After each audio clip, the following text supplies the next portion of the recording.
एक समय की बात है, एक जंगल में एक सांप रहता था।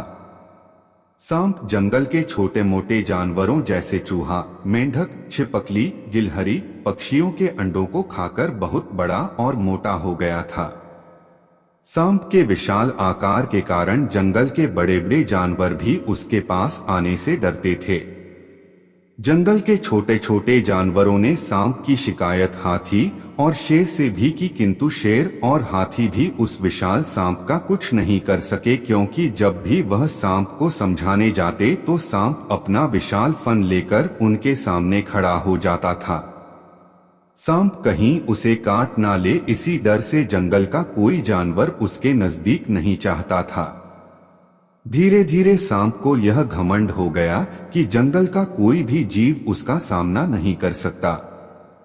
सांप ने सोचा कि जब जंगल का राजा शेर ही मुझसे डरता है तो क्यों ना मैं भी एक राजा की तरह किसी विशाल घर में रहूं। यह सोचकर सांप एक विशाल बरगद के पेड़ के बिल में रहने लगा।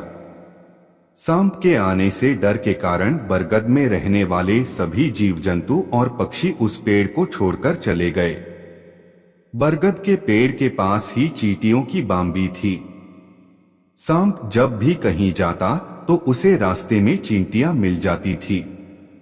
चींटियां हमेशा अपने काम में व्यस्त रहती थीं और सांप को नमस्कार नहीं करती थी।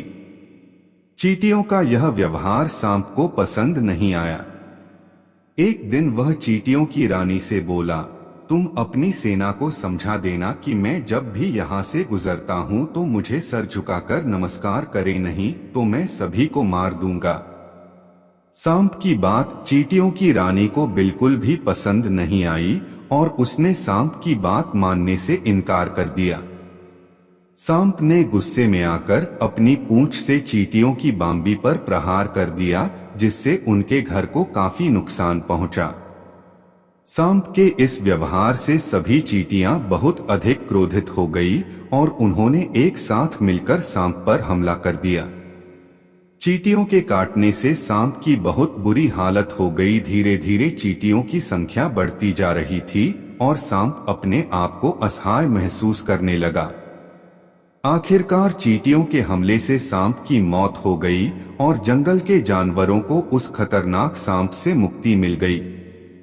शिक्षा, इस कहानी से हमें शिक्षा मिलती है कि कभी भी किसी भी जीव को छोटा समझकर उस पर अत्याचार नहीं करना चाहिए।